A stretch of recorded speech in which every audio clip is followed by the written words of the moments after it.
5 minutos, estamos começando pela Rádio Guaíba, o nosso Ganhando o Jogo, o debate do futebol, o debate das coisas do esporte, até a 1 da tarde, final de manhã, começo de tarde. Hoje é segunda-feira, 28 de setembro de 2020, e nós estamos aqui com a produção da Vivian Leal, no áudio Leonel de Souza, Leonelzinho, nosso poeta, na central técnica Jorge Brum, nos transmissores Adair Ávila e Neri Nunes, Gabriel Nunes e Everaldo Nunes, na coordenação da central o Davis Rodrigues. Nossa tartaruguinha ninja tá pra lá e pra cá resolvendo broncas o tempo todo. Participam o Carlos Guimarães, bom dia, Carlão. Bom dia a todos. Cristiano Silva já está aqui conosco no estúdio também, bom dia, Cristiano. Bom dia. O Luiz Magno está em home office. Luiz, bom dia. O Orestes de Andrade também. Bom dia, Zé, bom dia. Prazerzão, Orestes de Andrade, meu querido padrinho Benção. Deus te abençoe, bom dia para todo mundo, grande abraço. Prometo que não vou te jacarezear, não vou te trairar hoje, tá, padrinho? Ah, faz parte do jogo, não tem problema, né? Fica tranquilo. O padrinho fez uma pergunta, eu digo, o que tu acha dessa resposta? Grande Orestes. Cristiano Oliveira, bom dia. Saudações, bom dia. Bem, o programa que está no ar é do Banco Banrisul, vem aí o Pix no Banrisul Digital, faça já o seu pré-cadastro no app, no aplicativo lá do Banco Banrisul. A hora certa, 11h06, é da Intelsul. Eu falei Intelsul, o jeito certo de fazer segurança. Bem, o final de semana foi marcado por vários episódios. Nós tivemos os jogos da dupla Grenal, que tem muita coisa para falar, mas teve um fenômeno que chamou a atenção, porque diz com o comportamento do Flamengo que afeta a todos, senão que a própria competição em si.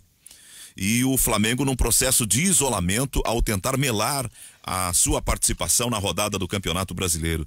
Vocês acham que esse é um assunto que se sobrepõe aos assuntos da dupla Grenal? Podemos começar por aí ou não? Sugestão, eu acho que a gente tem que começar pela dupla Grenal. O Flamengo, a Rádio Tupi do Rio vai debater, já se falou ontem bastante. Acho que o Flamengo está provando do próprio veneno, que ele forçou a volta do futebol. Mas eu sugiro a gente começar com a dupla Grenal, que tem assuntos muito palpitantes, importantes aí a serem debatidos. Eu concordo que a questão do Flamengo é muito importante, também que a Rádio Tupi deve estar debatendo isso nesse momento, e claro, vamos também entrar nesse assunto mais adiante, isso de minha parte, evidente. Mas eu quero começar justamente por aquilo que Cristiano Silva vem falando, explicando, alertando, até é o termo mais correto, creio eu, quanto à questão política do Internacional interferir, sim, dentro de campo. Eduardo Cudê, na entrevista, lamentou, para não dizer que ficou completamente decepcionado com as saídas do Departamento de Futebol do Internacional. Eu acho que esse assunto se sobrepõe. Interfere, Carlos, por demais no futebol, seja do Inter, seja do Grêmio, seja de qualquer outro time, mas especificamente o Internacional neste final de semana deu claras mostras de que a política interfere, sim. Eu acho que esse assunto se sobrepõe. Eu acho porque é nosso. E porque o que houve no Internacional foi uma das maiores demonstrações de como. Eu escrevi um negócio na sexta-feira, na quinta, na sexta, sei lá quando, sobre como funciona um clube de futebol no Brasil. Eu até adotei um termo forte, eu adotei o termo parasita. Os parasitas, eles habitam, eles sugam a estrutura e depois, no final das contas, sabe quem é que a gente culpa? A gente da imprensa, torcedor e eles mesmos dirigentes, sabe quem é que a gente culpa? A gente culpa os profissionais, os treinadores, os jogadores, os funcionários, enfim. A gente teve um debate, Zé Aldo, há um bom tempo, há uns 2, 3 meses, sobre o modo com que a gente pensa, e a gente diverge tranquilamente, com que a gente pensa a estrutura de um clube de futebol no Brasil, tá? Tu acha que é uma cultura vencedora? Eu acho que é uma cultura ultrapassada. Eu acho que é uma cultura onde muita gente se locupleta da estrutura. Eu acho que é uma cultura onde muita gente chupa e suga a estrutura. Entendi. Vai secando a estrutura. E é o que eu vejo no Inter. Cara, eu acho que esse assunto se sobrepõe porque o Inter não jogou, o Cristiano Oliveira foi comentarista do jogo, não jogou absolutamente nada contra o São Paulo, e no final das contas o treinador Eduardo Cudê falou que isso interfere, que ele se dava bem com o Alessandro Barcelos, e nesse caso foi uma visível manifestação de que a política se sobrepõe ao momento, sobrepõe ao campo. Eu acho que esse é o assunto. Eu tenho mais coisa para falar depois. Eu até queria não abrir muito pela política, né? Mas já que foi proposto isso e o desdobramento acontece... com o campo também. Tem a questão do campo, que eu acho que o Cudê também está se escondendo em algumas coisas que ele não deveria. Também. Mas já que tu abriu pela política, ontem o conselheiro Roberto Sigman se desligou do I9 Inter. E o Roberto Sigman é um conselheiro muito atuante, já foi candidato à presidência. Quando foi candidato à presidência, cobrou que os candidatos apresentassem a certidão negativa. E era ele, Marcelo Medeiros e Vitório Pífero. Vitório Pífero foi contra, que ele já estava negativado aí no banco e tudo mais, aquela coisa toda, que acabou no desdobramento no MP. Bom, vamos lá. O Roberto Sigman se licenciou do I9 Inter, que é um movimento de oposição, pela manobra que o I9 fez em formar uma aliança com o Academia Colorada, movimento do vice-futebol, ex-vice-futebol do Inter, e o Convergência Colorada, que é o movimento de situação e oposição ao mesmo tempo. O próprio conselheiro Roberto Sigman, conselheiro nato, levou à mesa do conselho, e todos nós já debatemos aqui, uma proposta que a mesa avaliasse, levasse para o conselho debater, e que os sócios do Inter, presta atenção, sócio colorado, quanto você está sendo manipulado, que os sócios votassem se eram a favor ou não da mudança da data de eleição de dezembro para uma semana após o final do Campeonato Brasileiro ou da última competição em disputa, que vai ser em fevereiro, para não atrapalhar no futebol. A ideia do Roberto Sigman, proposta do Roberto Sigman. A mesa vetou. E vocês vão lembrar o que eu disse aqui, a mesa vetou, por quê? A mesa do Inter, a mesa do Conselho Deliberativo do Inter tinha interesses em vetar. Por que eles querem a eleição agora? Porque são grandes as chances de ganhar e dominar e pegar o poder. A mesa, que é composta pelo presidente do Conselho, José Aquino Flores de Camargo, e aqui eu estou criticando as pessoas ligadas ao Internacional. Vida fora do Internacional não me interessa, eu não sei o que faz, quer dizer, até certo ponto interessa, mas não é o caso agora.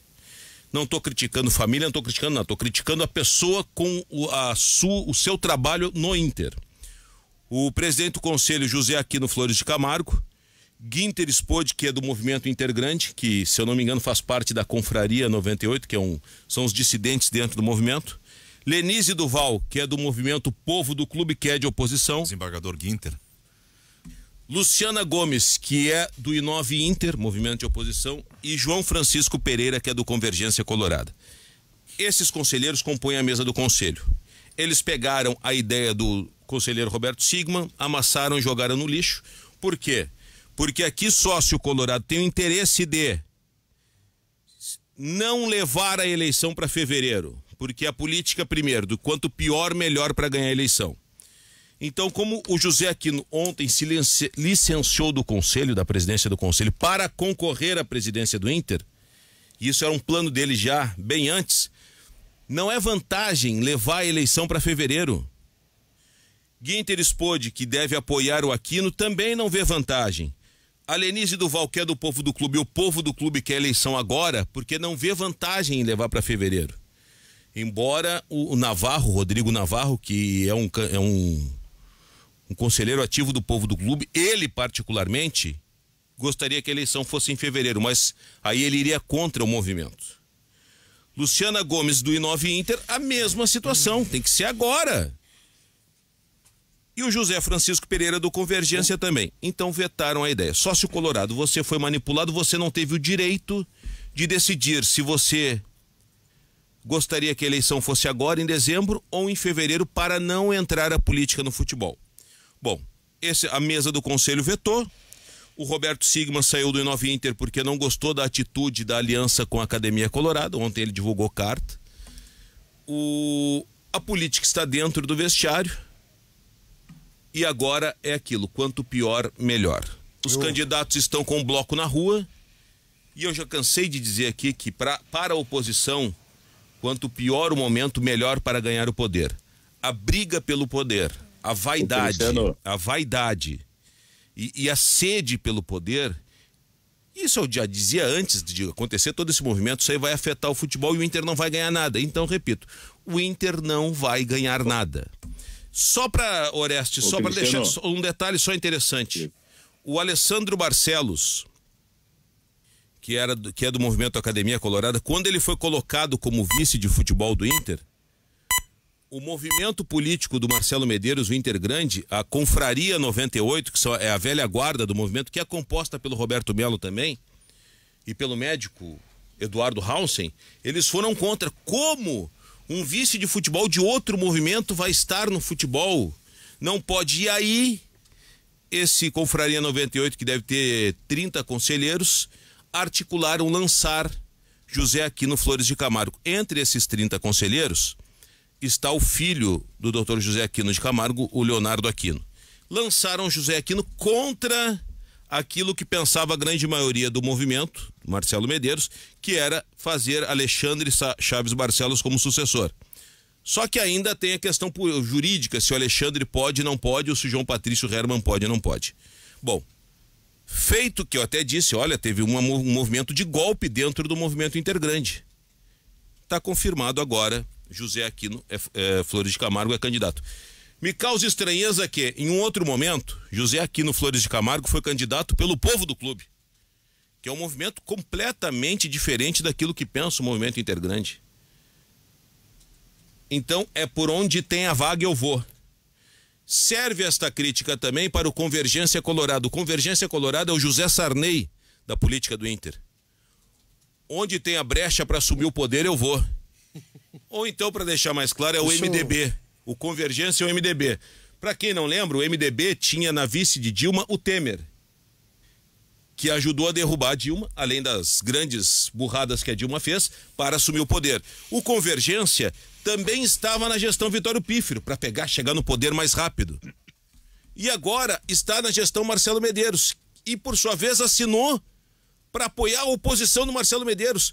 O I9 Inter reprovou as contas do Medeiros em um determinado momento. Aí tu te alia a eles. Então, Convergência, com todo respeito, eu sei que tem muita gente boa dentro do Convergência, vocês são o MDB da política clubística. E olha, chega a dar uma certa vergonha de vocês, Convergência. Lamento por João Patrício Hermann, que é uma pessoa que ficou vendida no lance, exposto e vai ficar e vai cumprir o seu mandato até o final. O Zé Aldo me perguntou, teve briga do vice-presidente? Um ouvinte teve uma discussão ríspida do João Patrício Hermann com o Marcelo Medeiros e não teve soco. Não teve soco e ninguém levantou vice absoluto. Só para deixar claro, e ninguém levantou da mesa para dar soco em ninguém. Teve uma discussão ríspida, e isso até eu acho que é salutar, tu discutir e debater.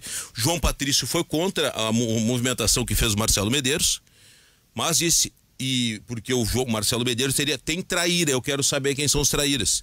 E o João Patrício disse, eu não sou traíra. Depois se acertaram, mas não teve soco, ninguém puxou revólver, ninguém puxou faca, enfim, ninguém puxou nada. Cristiano, teve uma discussão forte. Diga, Orestes.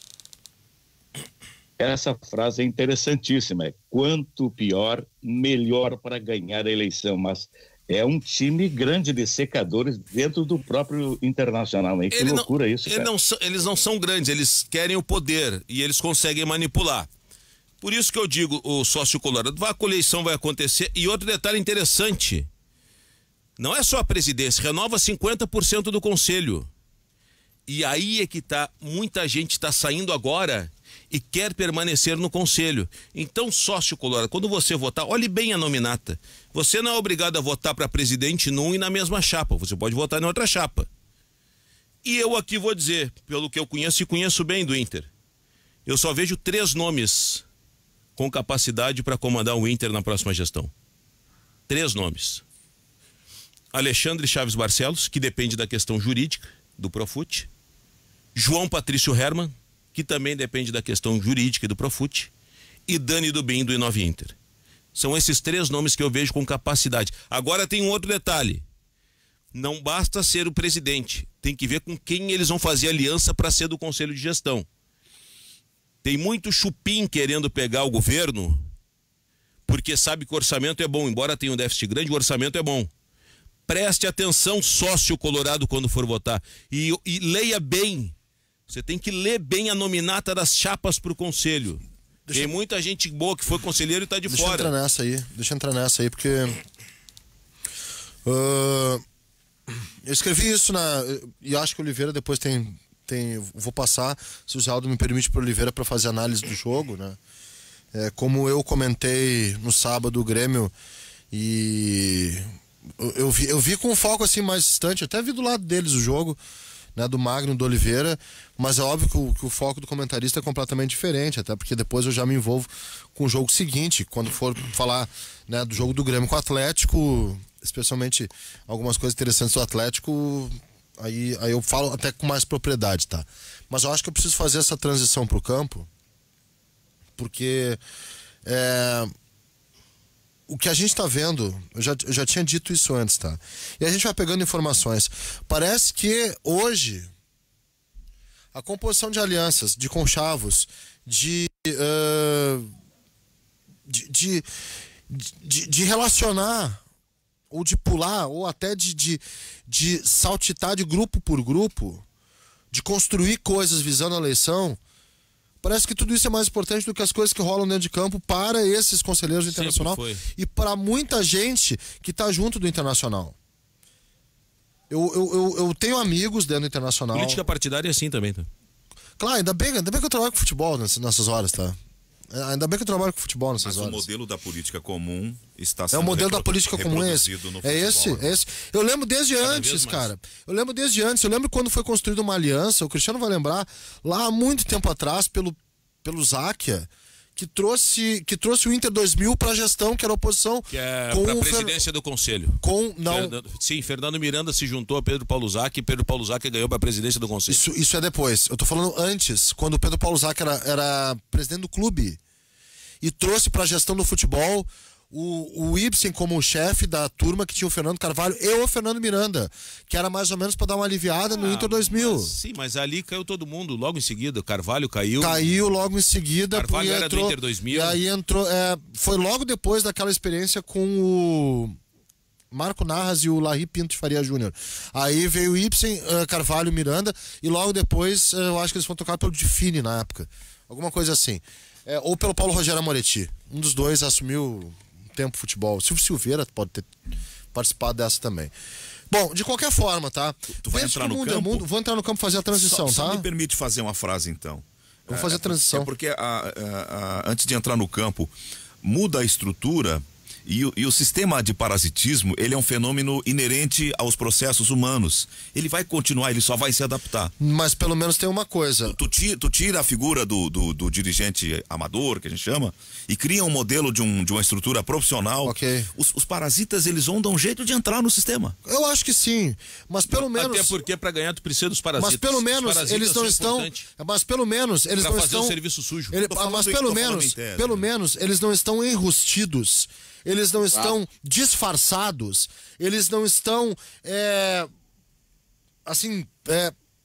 com aquela... Dissimulados, boa palavra, mas com aquela vestimenta falsa de abnegado, apaixonado e com amor, né? Com afeto em relação ao seu clube. Eles não têm mais isso. Não tem essa carcaça, eles não têm essa aparência, porque é uma aparência isso. Esses caras, eles complicaram a vida do Inter dentro de campo, tá? Queria só dizer isso. Vocês complicaram a vida do Inter dentro de campo. Eu não livro o MIG disso também, tá? Não foi. Não o livro o MIG também. Conduziu mal situação. Mal. Não muitas livro situações que... E não livro algumas pessoas do MIG também. E tem pessoas dentro do MIG também que parasitam o sistema. Tem pessoas dentro do MIG que parasitam o sistema, que ficam ali só na puxada de coisa para poder ter algum tipo de respingo para eles, tá? Não vou livrar essas pessoas. Então, todos vocês que participaram desses processos, desde corneta no Twitter, que a gente sabia que tinha motivação política, até o final... com as notas, com as debandadas, com as dissoluções de grupo e dissolução de um departamento de futebol num momento importante no ano, e sim, é a diluição do departamento de futebol num momento importante no ano. Tudo isso é culpa de muita gente que pensou muito mais na sua vida política do que nas coisas que importam. E o campo falou, eu acho que agora o Oliveira pode traduzir o jogo, porque pra mim o campo falou direitinho tudo isso. Não, falou sim, mas é que antes de entrar em campo, essa parte política, ela é uma das explicações, ao meu ver, claras de por que o Inter vive esse momento. O Cristiano Silva tinha razão quando ele fala que a política interfere diretamente no vestiário, especialmente aqueles que levam a política dentro do vestiário, porque a política não chega sozinha. A política não chega voando no vestiário, não. Alguém leva a política no vestiário. Esse é o problema. O Marcelo Medeiros, a impressão que eu tenho, e todos nós temos essa impressão assim à distância, porque a gente não está mais ali no dia a dia, né, por conta das impossibilidades da pandemia, do distanciamento, de estar ali no dia a dia do estádio, CT, aquela coisa toda. Mas o Marcelo Medeiros, ele aparenta estar completamente perdido. Perdido. E essa briga relatada, ou essa discussão ríspida relatada com o João Patrício Hermann, para mim é uma das provas disso. O João Patrício Hermann, portanto, foi contra essa mudança no departamento de futebol que o Marcelo Medeiros, mesmo com o João Patrício Hermann sendo contra, implementou a saída do Alessandro Barcelos, que eu até gosto. Acho um sujeito que entende de futebol. Não só do futebol, Oliveira. A saída ali foi do pessoal do marketing, que era do da administração, que era do Convergência, e os demais. Aí tu pega os que foram demitidos, soma com os que se demitiram, com os que saíram, que o Jason trouxe a lista aí sábado. São dezenas, né, dos caras que saíram. Então é muita gente.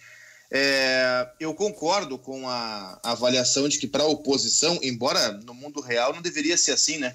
Eu acho que o Colorado ele tem que amar o Inter acima de tudo, e o gremista amar o Grêmio do mesmo jeito, mas a gente sabe que na política não é assim. Para a oposição, realmente, é essa triste verdade. Quanto pior, melhor. Só que para a situação, quanto melhor, melhor. Porque se o Inter estivesse bem, se o Inter estivesse forte, se o Inter estivesse com um momento bom no Campeonato Brasileiro, como estava há 20 dias atrás, o Inter era o líder da competição. Há 20 dias, o Inter tinha uma vantagem, inclusive, para o Grêmio na própria Libertadores. Se o momento fosse bom, se dentro de campo a coisa estivesse funcionando, quem surfaria nessa onda do bom momento seria a situação. E só não surfa porque o Inter, nos últimos 20 dias, dobrou o seu número de derrotas que tinha na temporada. E aí, o presidente Marcelo Medeiros, ao meu ver, pelo menos, cada vez que ele fala, ele ganha mais antipatia dos torcedores. E eu vou dizer, eu gosto do Marcelo, acho um bom sujeito o Marcelo Medeiros, um cara educado, um cara inteligente, também acho que o Medeiros entende de futebol, mas ele, quando tá nervoso, quando tá acuado, ele dá umas fugidas do tom, assim, dá umas saídas do tom que são preocupantes.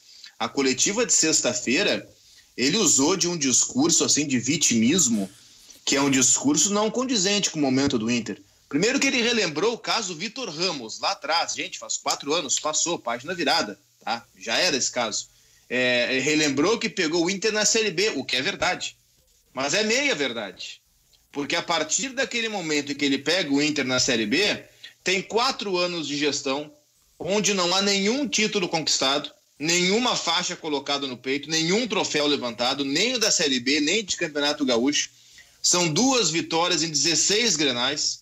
Cada ano que passa, o déficit do Inter fica maior, e o déficit projetado para esse ano é de 60 milhões de reais. E aí eu vou lembrar que o vice de finanças há bem pouco tempo era o Alessandro Barcelos, e é verdade, só que o Medeiros de algum jeito gostava, porque ele foi promovido a vice de futebol recentemente. Então, assim, eu não lembro quem falava bang bang sem mocinho, acho Sérgio que era o Cláudio Sérgio Couto. Poxa, obrigado. Nosso ouvinte, inclusive. E ele tem absoluta razão. É um bang bang sem mocinho. Não tem mocinho na oposição e muito menos na situação. Não há mocinho em lugar nenhum. E o resultado desse bang bang sem mocinho, a gente viu sábado dentro de campo. E aí eu acho que se for feita a transição, se ninguém tiver mais nada para falar sobre política, dentro de campo o Inter apresentou imensos problemas. Sim, só para corrigir aqui, o Thiago Naibert do Povo do Clube, aqui, o José Aquino nunca foi eleito pelo Povo do Clube, é verdade.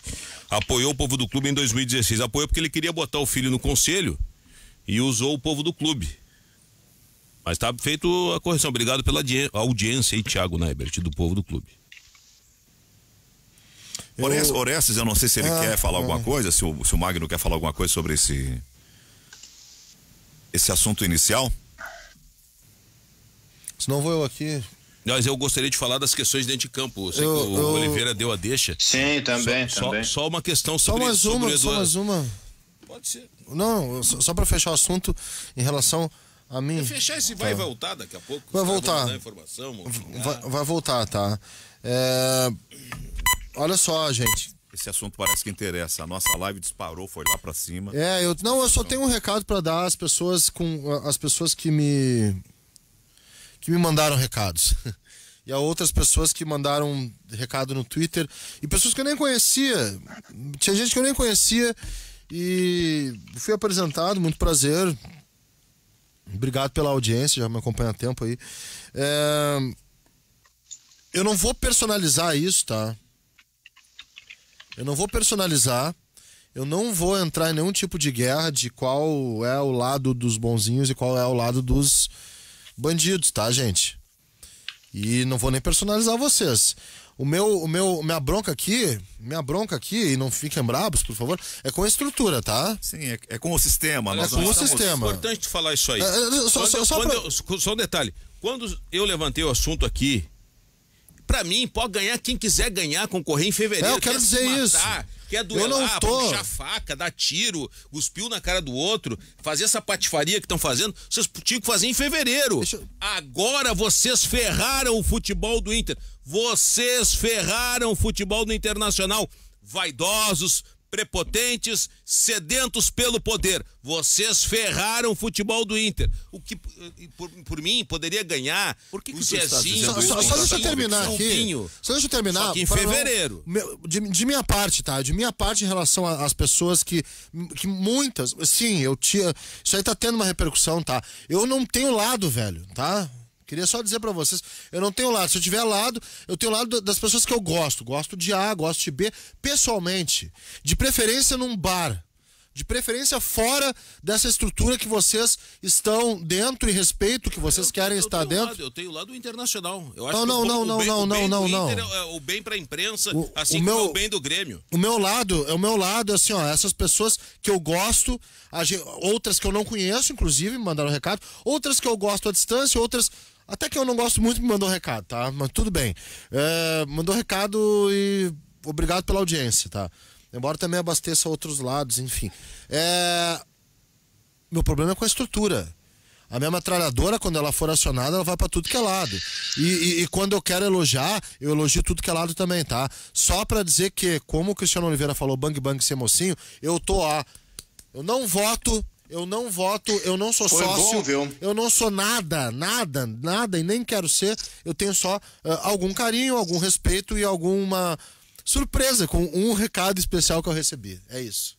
Foi bom ter começado por esse assunto. Eu não sei se vai chamar um intervalo na sequência. Não, é que o Cristiano fez uma observação. Geralmente eu sou contra abrir o programa por essa parte de política, mas eu acho que no caso de hoje se aplica e foi absolutamente correto da nossa parte, porque se a gente tivesse na abertura do programa feito as análises que vamos fazer ao decorrer do programa sobre Eduardo Cudê e seus erros, sobre o elenco do Inter e seus defeitos, sobre o jogo de sábado e seus problemas, e se nós tivéssemos deixado de lado a parte política, nós teríamos feito tudo que os políticos mais querem, que é fechar os olhos para esse bang-bang, que é fechar os olhos para esse momento conturbado, para esse caos, para essa crise política, para esse caldeirão político que vive o Internacional. E o maior responsável, o grande problema do Inter hoje, o Cudê também tem problema, o elenco também tem problema, mas o grande problema do Inter hoje é a sua crise política. Muito da crise política explicou o Grêmio e os seus 15 anos sem ganhar nada, e muito da crise política explica o Inter e os seus 10 anos sem ganhar nada agora. Eu fiz uma pequena discordância do Cristiano e queria completar. Eu fecho com aqueles que pensam que o modelo da política comum partidária está sendo reproduzido no clube, no sentido das rasteiras, das traições, das articulações, muitas inexplicáveis e incompreensíveis, mas a minha divergência do Cristiano é em ele ser categórico contigo, é ser categórico e peremptório em dizer a política acabou com o Inter. O Inter é vice-líder do campeonato, o líder tem 3 pontos a mais, o Inter ainda na Libertadores tem uma posição que é boa. Não vai ganhar nenhuma competição. Eu não sei. Mas eu sei, eu tô te dizendo, não vai ganhar. É o segundo aspecto da minha fala. Talvez a gente esteja escondendo com essa fala de que a política é culpada de tudo, que o Inter tem precariedades no seu conjunto, no seu grupo, no seu elenco. Futebol, só permita rapidinho então, antes, não vai ganhar nada, isso eu já estava dizendo antes, tu nunca contrariou. Não vai ganhar nada porque o vestiário do Inter está implodido. Implodiu. Eu não sei se não vai ganhar. Eu sei, tô te dizendo que não vai ganhar. Não, mas calma, nós não somos deuses para definir o futuro. Nós podemos projetar. Bom, vamos lá então. Sim. O Internacional, com esta política escrota, não vai ganhar, corre grandes chances, 99,5% de não ganhar. Pronto, deixei uma margem 0,5%. A chance é a mesma de quando começou? Não é a mesma. Não vai ganhar. Olha aqui, ó, vou te explicar algumas situações. Quando começou, gente, o que é o mesmo de quando começou é o grupo do Inter. E o grupo do Inter antes estava ganhando e agora está perdendo. Isso, tem que falar. Nos últimos 5 jogos ganhou só 1, nos últimos 8 ganhou só 2. O desempenho é muito fraco nos últimos jogos, vem caindo, cara. Eu só quero voltar no tempo para quem nasceu em 2000, hoje tem 20 anos. Por suposto. Em 2000, um bando de radicais, um bando carinhosamente chamando, liderados por Fernando Miranda, antes já haviam se articulados, radicais, né? Já haviam se articulados com João Patrício Hermann, Fernando Miranda, Márcio Abreu. O Márcio Abreu também, e tinha, acho que era o Pedro Tedesco Silber. O Lacher era de um outro movimento. Eles saíram de uma reunião em 1998, onde tinha 60 conselheiros. O Inter estava no buraco. E esse pessoal se organizou e se juntou com uma velha guarda que tinha o pai Jarbas Lima. O Gilberto Medeiros. Não, o Jarbas Lima foi uma marionete. Ele foi usado numa outra situação. Mas podemos chegar lá. O Heraldo Hermann. Então eles se juntaram com essa velha guarda para remobilizar o Internacional. Surgiu o Inter 2000. O Inter 2000 entrou no conselho e criou uma comissão para avaliar as contas de Paulo Rogério Amoretti. Sabe como é que era os recibos, como é que era cuidar das finanças? Comissão para o empresário Carlos Guimarães, que vendeu o Christian para Portugal. Ele ganhou uma comissão de $500 mil. Cadê o recibo? Sumiu. Saiu numa gaveta ali. Então era assim, era um troço varziano. O Inter 2000 assumiu o poder. O Inter 2000 que não ganhou nada, nem Grenal, se eu não me engano. Verdade. Mas um momento só para não perder o fio da meada. Ele botou o alicerce pro Internacional se recuperar. Medina. Com João Paulo Medina, que foi criticado, disse assim, daqui a 6 anos vai ganhar alguma coisa se continuar assim. Aí criticaram o Medina. O Fernando Miranda, eu acho que o Fernando Miranda ele tem problema de relacionamento. Tem problema de relacionamento, mas aquela turma que tinha João Patrício Hermann, tinha Luiz César Souto de Moura, tinha Márcio Abreu, depois entrou Eduardo Lacher, aquela gurizada radical, eles começaram a alicerçar o Internacional. E todo mundo, nós da imprensa, criticávamos porque não ganhava nada. Gente, pra tu tentar organizar, tu tem que parar. Ali era o momento, tem que parar. Para e começa do zero. Bom, aí vem Fernando Carvalho. Só um detalhe, se eu perder o fio da meada eu me perco todo. Vem Fernando Carvalho, que disse, agora nós vamos voltar a ganhar. E contratou um monte de jogador a roldão e não tinha dinheiro para pagar. Quase caiu para a 2ª divisão. Aí ele teve que voltar 10 casinhas. Pô, aqueles guris lá dos radicais que eu ganhei a eleição. Nisso teve o episódio de Jarbas Lima, que foi utilizado porque Fernando Miranda, se concorresse ali, não ia ganhar, porque ele estava atritado com todo mundo, e botou o Jarbas Lima, que foi a marionete, né? Caiu logo em seguida, renunciou. Mas vamos lá, depois o Fernando Miranda assumiu. O Fernando Carvalho quase caiu para a 2ª divisão, voltou 10 casinhas e começou a dar seguimento àquilo que foi implantado pelo Inter 2000. E o Inter começou a ganhar tudo. Aí surge a ratonagem que acha que pode assumir o poder pelo poder, e vem com o Vitório Pífero. Antes disso, Giovanni Luigi, um outro presidente que todo mundo crucificava o Giovanni, chamava de pateta e não sei o quê. O Giovanni Luigi deixou um Beira-Rio que nunca ninguém iria deixar como ele deixou. Quase a Andrade Gutierrez ia abandonar o Inter. Giovanni Luigi foi lá, articulou com Carlos Araújo, com Dilma Rousseff, para terminarem o Beira-Rio, e terminaram. Bom, agora todo mundo, o Giovanni Luigi foi um bom presidente, mas na época crucificavam. Veio aí a turma da ratonagem do Vitório Pífero, que abandonou o seu movimento e botou os ratões. Deu essa roubalheira toda que deu, quadrilha organizada, dito pelo MP. Gente, é simples. Quando começa a tritar, quando o ratão acha que tem poder, ele vai derrubando e vai minando a base. E sim, eu digo, o Internacional, já que tu não quer dizer 100%, 99% não vai ganhar nada. Explodiram o vestiário do Inter, explodiram a gestão do Inter, em nome do poder. Se a eleição, repito, fosse em fevereiro, leva tudo até fevereiro, o vice de futebol ia continuar sendo o Alessandro, todo mundo ia seguir o seu trabalho, em nome do Inter, tá? Se as pessoas pensassem em nome do Inter, se pensassem no Inter, como elas pensam no poder, pensam em querer o poder, são sedentos pelo poder, eles derrubaram tudo porque a gestão é de quanto pior, melhor. Aí ferra o Inter, em consequência, isso ferra o torcedor sócio do Internacional, que às vezes não sabe nem o que é a política, quem é quem nos movimentos, deveria saber se informar mais. Mas é o torcedor que está ferrado agora. É o torcedor. Então, esse pessoal, na sua base, 70%, ninguém pensa no Inter, pensa no poder. Então, agora, durmam com esse barulho. Eles são os culpados. José aqui no Flores de Camargo, a mesa do conselho, Alessandro Barcelos, Marcelo Medeiros conduziu mal a situação. Todo mundo tem sua parcela de culpa. Todo mundo agora fez com que o Inter, que era líder do brasileiro, estava ali embalando. A gente vai falar no futebol, tem questões que eu acho que tem que ser resolvidas também, mas foram eles que acabaram explodindo o Internacional para não ganhar nada. E outra coisa, Rodrigo Caetano, que é o executivo de futebol, acaba em dezembro. Quem é que vai renovar com ele? Em dezembro ele pode ser, eu vou embora, porque o meu contrato acaba. Quem é que vai ser o presidente? E se o presidente chegar e dizer assim, eu não gosto do Rodrigo Caetano, que nem o José Amarante, quando foi candidato na última eleição, disse, o meu diretor de futebol é o Klaus Câmara, que está no Sport Recife, saiu de um jogo do Beira-Rio, foi jantar com o Klaus Câmara e o Tinga, porque era o departamento de futebol que ele queria. E eu noticiei, e todo mundo ficou contra, porque o Rodrigo Caetano estava vindo. E aí depois ele recuou, o José Amarante. Não, veja bem, não tem veja bem, tu me disse isso. E ele foi honesto e desconfirmou, realmente eu disse. Eu tenho 11h41, o Magno pediu para falar, por favor, Magno, depois eu faço o intervalo. Não, justamente, Zé, rápido, a imagem da política da transição de 99 para 2000 é Jarbas Lima, eleito presidente, assumindo a presidência do Internacional, convocando a imprensa para mostrar um cofre vazio. E todo um discurso em cima da quebradeira e da situação econômica terrível que vivia o Internacional. Isso foi nocivo por muito tempo. Foi amador. A gota d'água de uma série de coisas e que o Inter demorou para se reerguer, muito em virtude daquilo também. Isso aí que aconteceu, que o Magno relata, é a prova de que o Jarbas Lima foi uma marionete. O Jarbas Lima achou que estava presidindo o Glória Tênis Clube. Não sabia a dimensão.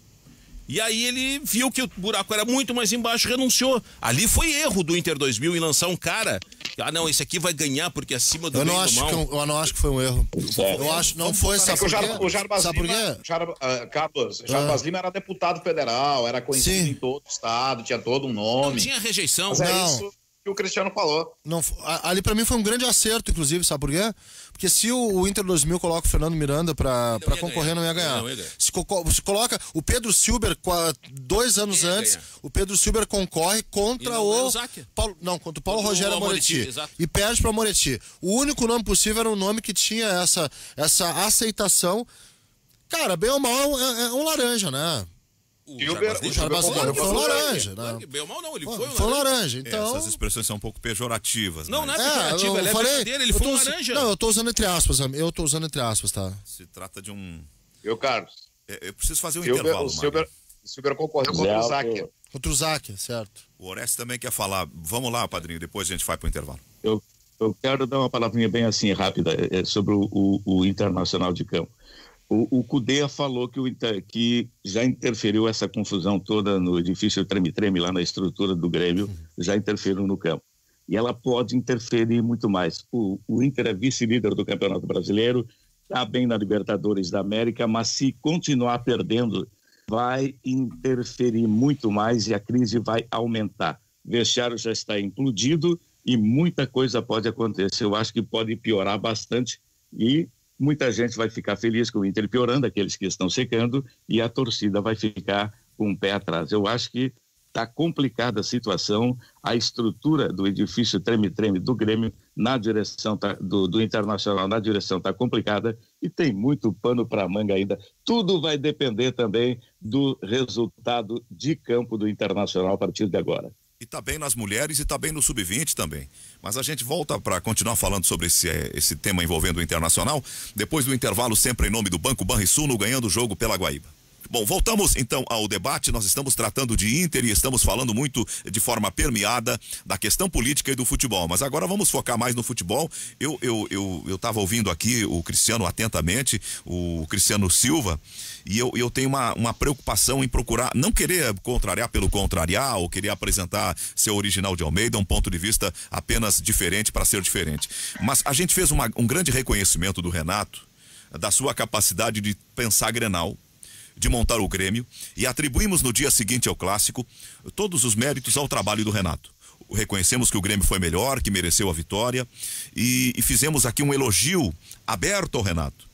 Então, não dá para chegar e dizer que a política, e só ela, ou predominantemente ela, faz com que o Inter tenha uma sequência de maus resultados. Tem a ver com as escolhas do técnico, tem a ver com o trabalho dos adversários, e esse é um exemplo que eu quero registrar. O Renato, nós reconhecemos que ele montou um time que foi capaz de ganhar, e especialmente montou um modelo de posicionamento do time que envolveu o Internacional. Então não é só a política que está levando o Inter para essa situação, embora eu não discorde dos colegas que a política, do modo como está no Internacional, ela não é boa para os interesses, não apenas do clube, mas senão que da própria instituição como um todo. Eu vejo que o principal problema do Inter hoje, para mim, é a parte política. Mas existem outros, tá? Existem outros. O Zé falou do Renato, e eu acho que depois a gente vai ampliar o assunto do Grêmio também. O Renato, mais uma vez, contou conversa para boi dormir para o torcedor. Mas, enfim, depois a gente fala do Renato. Mas mesmo que o principal problema do Inter hoje seja a política, não quer dizer que a política é o único problema. Ela é o principal, mas ela não é o único. O Eduardo Cudê, que eu acho bom técnico, eu repito, eu acho que tem boas ideias, eu acho que tem bons conceitos de futebol, eu acho um cara absolutamente preparado para estar onde está, ele precisa ser cobrado por algumas escolhas. E cobrar não significa demitir, significa cobrar. Quem é que vai cobrar do Cudê? Bom, quem é que sobrou? Sobrou o presidente e o Caetano. Eu não acho que tenha que se demitir o Cudê, até porque a última vez que o Inter demitiu no meio do ano, que foi inclusive o ano passado, deixaram nas mãos do Caetano achar um novo técnico e ele apareceu no Beira-Rio com o Zé Ricardo. Então melhor não, deixa o Cudê, tá? Mas mesmo deixando, cobra. Vem cá, o bonitão, o Chacho, como eu gosto, né? Chacho. Vem cá, ô Chacho, não tinha passado essa fase de Musto e Lindoso? Desde fevereiro que ele não escalava, voltou a escalar quando? Justamente no Grenal. E aí 3 dias depois do Grenal, que deu errado, escalou de novo no segundo tempo contra o São Paulo. Quando o Zé Gabriel foi expulso, logo em seguida eu falei, todo mundo sabia que isso ia acontecer. Depois eu até me arrependi, não pelo que eu disse, mas pelo modo. Eu acho que ali eu dei a entender que o Zé Gabriel é um zagueiro violento, e não é isso. Se alguém que ouviu o jogo ficou com essa impressão, peço desculpas, não foi isso que eu quis dizer, ele não é um zagueiro violento. O que eu quis dizer com todo mundo sabia que isso ia acontecer, é que todo mundo sabia que o Zé Gabriel ia dar uma entregada. Porque ele vem dando entregada, não porque ele é mau jogador, não é. Aliás, o mérito do Cudê. O Cudê colocou esse ano o Zé Gabriel na zaga. Ele é o meio-campista de origem. O Cudê acertou a posição dele. Mas mesmo acertando a posição dele, ele é menos do que o Moledo. O Zé Gabriel, com a sua... do mesmo jeito que eu dizia que a saída de bola de Bruno Fux era uma balela, ele dava balão à beça também e errava muito passe, o Zé Gabriel é a mesma coisa. A gente vem dizendo aqui, o Inter tomou gol do Bahia, tomou gol do América de Cali em erros de saída de bola do Zé Gabriel. Só não tomou gol no Grenal porque o PP foi encobrir o goleiro e errou. O Zé Gabriel tá nervoso. Insistir no Zé Gabriel é torrar o Zé Gabriel, é fritar o Zé Gabriel. E isso o Eduardo Cudê tá fazendo. O meio-campo do Inter, quando ele escala um time sem articulação, e tem articulador no grupo, tem D'Alessandro no grupo, não vai ter na viagem, mas tinha final de semana, não jogou porque não quis. Tinha D'Alessandro, tinha Praxedes, mesmo em má fase, tinha o Nonato. Mas alguém que para o jogo e pensa, com a escalação que o Inter entrou contra o São Paulo, com aquela formatação de meio campo e com o time se acovardando como se acovardou no segundo tempo, mesmo com jogador a menos, inclusive tirando um centroavante, o Abel, para colocar um volante, que era o Lindoso, o Inter chamou o São Paulo. O Inter ficou com medo de perder. O medo de perder do Inter foi muito grande. Foi um time com uma postura covarde. Foi um time desenhado para não perder. Como foi desenhado para não perder no Grenal. E aí, em 2 jogos, fez apenas 1 ponto. Como é que é? Isso não é fator Grenal? Não, porque no Grenal foi igual. Sim, tu perde o Grenal. O Grenal foi igual. Tu perde o Grenal. O Grenal foi igual, Zé. E fica sob pressão, tu perde o Grenal, é o 4 em 5, tu fica sob a desconfiança da torcida, a desconfiança do dirigente. Não, mas então, eu vou te responder, a tua pergunta ela é correta, mas eu te respondo. O Inter, antes do Grenal, perdeu para o Goiás. O Goiás com jogador a menos os 90 minutos. O Inter, antes do Grenal, perdeu para o Fortaleza. Isso. Então, essa queda vem de algum tempo. O Cudê tem que ser cobrado. Não é demitir. Não me demitam o Cudê, pelo amor de Deus, vão fazer bobagem. Mas tem que cobrar. Uma cobrança forte dentro do vestiário. Quem é que é capaz de fazer isso? Pô, me desculpem, eu não sei. Na real, só o Rodrigo Caetano, né? Que é o último a apagar a luz.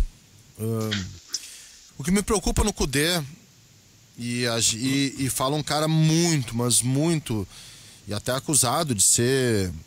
Foi acusado por alguns até, que a minha condescendência com o Cudê é pelo fato de que ele habla. Eu achei engraçado, porque eu não sou desses.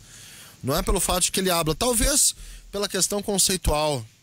Eu tenho uma condescendência que eu gosto, mas gosto até ali. Tu tem que chamar... Vai bater o meio-dia. noticiário vai bater meio-dia. 11h59 agora. Então eu vou deixar a manchete. Volta comigo para eu só falar sobre prática e teoria, essas coisinhas aí, que eu acho que é onde ele tá errando. Voltamos em um minuto, já. Não é nada tão complexo quanto aquela teoria, mas é sempre um assunto bem complexo esse, que a gente mexe com a imagem das pessoas, o cargo das pessoas, a conduta das pessoas. Então, que compreendam, nós estamos falando aqui em gênese, em tese. Nós não estamos... abstração, né? Nós estamos falando de forma abstrata. Isso. Não estamos... pegando um caso específico, indicando o Carlos Guimarães é o alvo da minha fala, o Cristiano é o alvo da minha fala. Nós estamos falando sistemicamente. Eu quero dizer o seguinte, muita gente que abandonou e fez política por debaixo dos panos, eles são o alvo da nossa fala. Da minha fala, eu tô falando por mim. Tá, mas eu tô dizendo, quiser botar o chapéu, coloca, não querendo, não te preocupe. Zé, um monte de gente nessa parada toda botou o chapéu, tá? Só quero te dizer isso, mas eu quero falar do Cudê. Meu querido Maradona. Tá me chamando de gordinho, gente. Tu que te diz que estava igual aquela Maradona. barriguinha que se projeta. Cara, é óbvio que tem todo um sistema que pra mim é o que interfere. A coisa quando é sistêmica é brabo, tá? Quando é sistêmica, quando o processo de erosão ele é tu começa a enxergar a erosão atinge todos os setores. Eu lembro que às vezes de forma literal, quando tu via a arquitetura, sabe, sem manutenção, corroída por tempo e por falta de manutenção. No caso do Cudê, tá? Ele não tem muitas fichas sobre a mesa, né? O Cudê interferiu, tá? O Cudê interferiu, porque ele falou que se dava bem com o Alessandro e que, vamos tocar a vida, mas é um cara que eu gostava de conversar. E faz bem um cara que tu gosta de conversar. Uma das piores coisas pro treinador é a solidão. E acontece do treinador ficar sozinho. Então é um cara que ele gostava de conversar. Interfere. Mas tem outra coisa que tá interferindo no Cudê. E eu falei que eu tinha uma condescendência com o Cudê, não é porque ele habla, não é? Talvez seja um pouco porque ele tem conceito, eu gosto disso. Mas também tem uma outra coisa que eu digo, que é a fala do jogo, tá? O jogo fala, o jogo tem uma voz, o jogo tem uma cara, tem um espírito, tem uma alma, o jogo fala. Não tem mais cabimento o Rodrigo Moledo sentar pro Zé Gabriel. Não tem cabimento o Moisés ser uma ação... mas ele deu o cruzamento pro gol do Thiago Galhardo. Sim, e 3 minutos depois ele faz um cruzamento que parece que a bola... Um minuto antes ele tropeçou na bola. No Guaíba, e 1 minuto antes ele tropeçou na bola. Sabe? Não tem cabimento um jogador jovem como o Heitor entrar em campo com aquela forma física. Vamos falar de sistema também. Não tem cabimento pra mim, o jogador mais titular, tá? Do Kudê é o Musto, tá? Na real, é o mais titular. O Musto é um titularzaço dele. O Musto é o cara que assina embaixo o conceito dele. E ele não larga mais mão do conceito. Ele não abre mão de ter um conceito. Então, tem a coisa da política, Oliveira.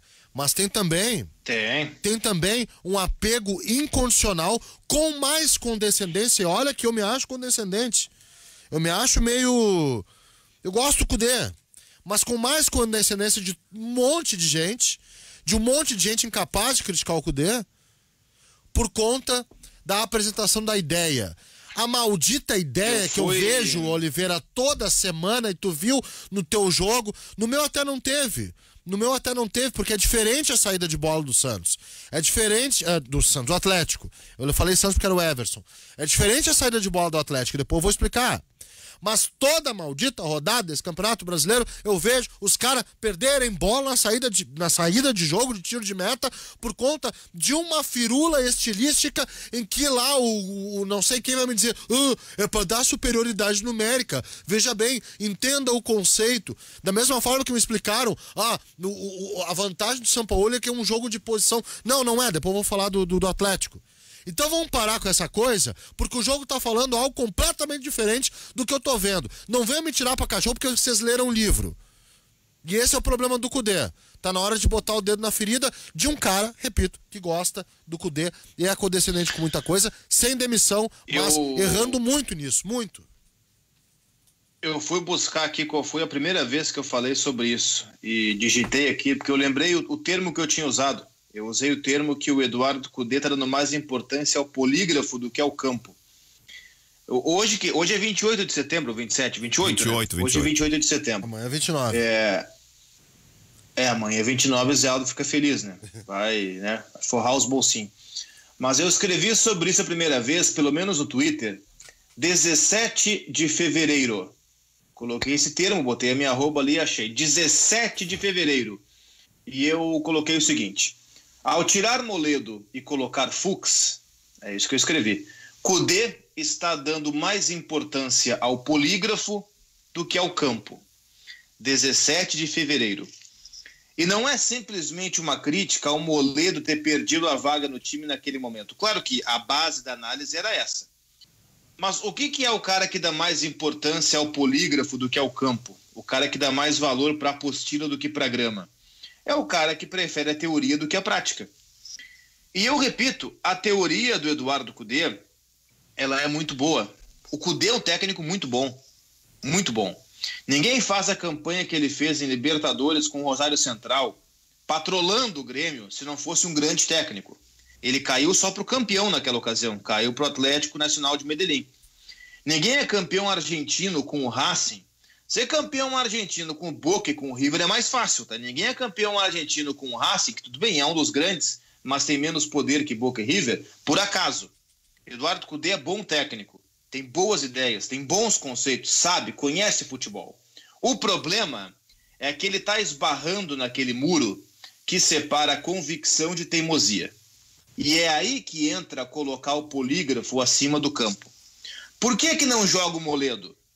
Por que jogava lá atrás o Bruno Fux e hoje o Zé Gabriel? Justificativa, saída de bola. A justificativa é errada. É uma mentira. Não é porque é bonito sair jogando, não é isso. Até é legal sair jogando. Mas é mentira porque a saída de bola do Zé Gabriel não é boa. O Inter tomou gol contra o Bahia, tomou gol contra o América de Cali, ele entregou bola no Grenal, entregou bola contra o São Paulo. A saída de bola do Zé Gabriel não é boa. Então não vem aplicar essa justificativa porque não é verdadeira.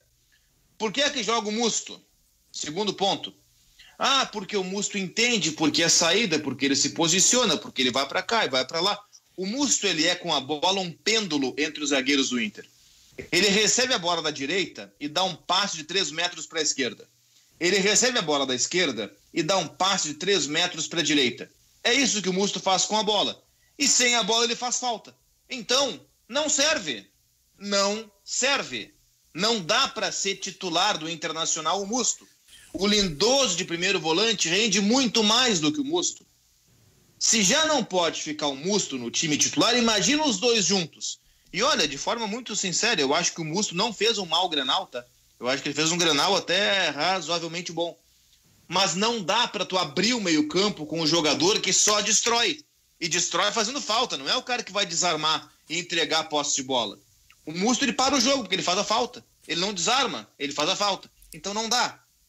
Não dá também para tu abrir o meio-campo sem um articulador.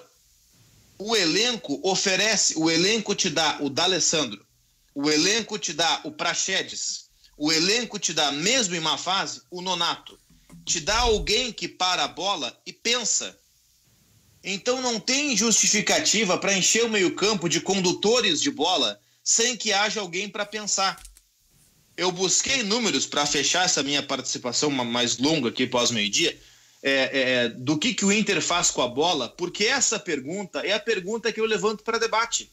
O que é que o Inter está fazendo com a bola? O Inter é, no Campeonato Brasileiro, o Inter é o quarto time com maior média de posse de bola da competição.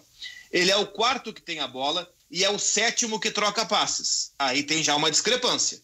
Tu é o quarto com a bola, como é que tu vai ser o sétimo que troca passes? Mas beleza. O mais discrepante ainda é que o Inter é só o 13º em finalizações. Tu é o quarto que tem a bola, é o sétimo que troca passes e é o 13º que finaliza. E para encerrar, é o terceiro que menos dribla. O Inter não tem drible na competição, o Inter finaliza pouco, o Inter fica com a bola fazendo o quê? A resposta nós vimos sábado, recuando bola pro Lomba dar o balão para frente. É muito pouco. É por isso que o Eduardo Cudê tem que ser cobrado. Exatamente, eu acho que tem que cobrar o Cudê e tem que começar a dar umas sugestões em relação à mudança e escalação de time. Agora, os torcedores ficaram impactados. Meu Deus, de novo falando que o grupo é curto. Vem cá, eu não sei quando começou a temporada ou pós-pandemia, alguém tinha uma esperança que o Inter iria ganhar as três competições? O torcedor tinha esperança que o Cudê seria revolucionário. Eu acho o seguinte, eu vou te falar o seguinte, ele veio com essa pecha. Ele mudou um conceito de jogo. Isso? Nós. Não. O Inter mudou. O Inter tá marcando a saída de bola. E tava. O Inter tem uma base de comparação de final de ano com o Zé Ricardo, né? Guimarães, só um pouquinho. O Cudê veio e mostrou um Inter diferente antes da pandemia. Sim. Isso aí é uma mudança de pensamento. Isso não é revolucionário. Uma mudança de pensamento. Uma mudança. O Inter do Odair era diferente. Era? Aquele Inter vice-campeão da Copa do Brasil. O Cudê veio com pensamento e começou a implementar. Jogos. E olha, tem coisa diferente surgindo aí. Aí vem a pandemia, retoma o futebol. Conseguiu manter alguns jogos também. Manteve, tanto que foi líder do campeonato, na retomada da Libertadores também. Agora o seguinte, uma coisa é certa, o elenco do Inter é curto mesmo. Mas ele tá errando. Aliás, não tira a culpa dele. Eu não tô tirando a culpa, ele tá escalando errado. Mas o elenco também é curto. E eu vou te dizer ele mais. Ele tá pensando mal os jogos. Mas o Inter perde tudo. Mas mesmo com o elenco curto, o que justifica o D'Alessandro não ter entrado em campo sábado contra o São Paulo? Correto, tudo certo, eu concordo com todos vocês. O que eu tô dizendo é o seguinte, e eu quero pegar o que disse o Renato, que pelo menos para mim realmente me chamou a atenção e eu não tinha parado para pensar. O porquê da campanha maravilhosa do Atlético Mineiro. O Atlético só tem um campeonato. Foi o que mais reforçou. Olha... E não tá cansado. Não é nem questão de mais reforçou. Acho que o Atlético contratou errado algumas vezes também. Ia contratar o Thiago Neves. Mas o Atlético só tem um campeonato. Ele joga final de semana, treina semana. Eu posso aqui, com esta manifestação, eu não quero aliviar o Cudê, que está escalando errado, e tampouco o Renato, que está escalando errado. Mas o certo é, aqueles times que só tem uma competição e tem qualidade, vão se favorecer. Por isso que eu acho que para a dupla Grenal, o Inter, eu já disse que não vai ganhar nada, mas se quiser daqui a pouco pegar um G4, vai ter que focar em uma competição. Eu acho que até manifestação política que aconteceu no Inter, o Inter tinha que focar no brasileiro. Libertadores dá mais dinheiro. Não é, cara. Zé, não vai ganhar brasileiro, Libertadores. O Inter não ganha 40 anos. Exatamente. E este campeonato brasileiro, este em especial, esse sim, no meu ponto de vista, é o mais fácil que tem dos últimos 10 anos para ganhar. Eu entendi, mas eu tô querendo dizer uma outra coisa. Libertadores dá dinheiro, a Copa do Brasil dá mais dinheiro que o Campeonato Brasileiro. Dá. Mas dá mais que a Libertadores. Eu acho que tinha que focar no brasileiro. Campeonato Brasileiro. Cara, tu joga domingo, quarta, domingo, ou sábado, quinta. Daqui a pouco tu tá aqui, daqui a pouco tu vai pra Colômbia, volta pra cá, vai ter que ir pra Recife, vai... É muito cruel, isso tudo nós já sabíamos que iria acontecer, sabíamos que iria acontecer, mas para aqueles times que não têm outras competições, esse é o campeonato ideal. Para o Atlético Mineiro é o ideal para ganhar. Olha aqui, o time foca num campeonato só, por exemplo, ou nós vamos focar no Campeonato Brasileiro. Mas por que os caras se rebentaram, lutaram, disputaram a palmo uma vaga para Libertadores da América e daí começa a se queixar que tem duas competições ao mesmo tempo? Por que eles tanta força assim? E aí? Olha, Orestes, é que antes não tinha pandemia, agora tem a pandemia, né? Não, mas isso que o Renato fala de ter só uma competição para jogar, no fundo ele tem razão, o Atlético Mineiro tem vantagem por ter só uma competição, tá? Mas também tem muito de desculpa do Renato, porque mais uma vez não entendeu porque ele perdeu o jogo. Foi completamente envolvido pelo Atlético Mineiro. O Guimarães falava sobre isso no jogo, mas completamente envolvido. De não entender como é que o adversário joga, de não entender os acontecimentos táticos que estão na cara dele. Era uma questão ali até de rotação, né? O Atlético Mineiro ele é um time completamente... Tava numa voltagem. Aliás, o Grêmio até no segundo tempo melhorou, tá? O Grêmio melhorou porque resolveu entender que, peraí, a gente tá de boca aberta aqui. Eu acho que o Grêmio melhorou e o Atlético também deu uma freada. Mas tem que dar, aquela intensidade é impossível. Aí daqui a pouco dá uma aceleradinha, pum, no gol. Não, mas aquela acelerada foi genial, né? Uma assistência do goleiro. Deu assistência, cara. Mas ali o Grêmio tava melhor. A importância do goleiro jogar com os pés. E aí a diferença. Se é o Lomba ou se é o Vanderlei naquela saída de bola, eles dão Não, mas permita rapidinho. A primeira vez que eu vi um goleiro fazer uma assistência assim foi no Inter de 2006 com o Hilo Roxo, o treinador, que forçava os goleiros a dar essa assistência, não é o balão subindo, é o chapado. A chapado que já lança a quebrada. Da Saev, da União Soviética, já fazia isso. Eu não lembro. Na época a quebrada que é chamada. Na época da Saev, da União Soviética, eu brincava de autorama. O Tafarel já fazia. Pô, na época do Tafarel, eu só lembrava dele tomar peru em Grenal. Não, mas o Tafarel tinha uma precisão boa, mas ele não tinha potência no chute. O Everson tem potência e precisão. Mas, cara, o primeiro grau que fui ver o Tafarel, então um peru do Jorge Veras e dali de fundo, cara. Como é que eu não vou ter mágoa do Tafarel? Só deixa eu colocar uma diferença aqui. Tafarel, tô brincando, Tafarel. O maior goleiro da seleção brasileira em todos os tempos. O Oliveira falou da saída de bola, tá? Cara, eu tô batendo nessa tecla porque toda rodada eu tô vendo umas coisas absurdas, assim. Que são essas saídas de bola de quase todos os times brasileiros entregando bola pros adversários, tá? Eu vou dizer o único goleiro que faz bem isso. O Everson é diferente. Depois eu falo do Everson.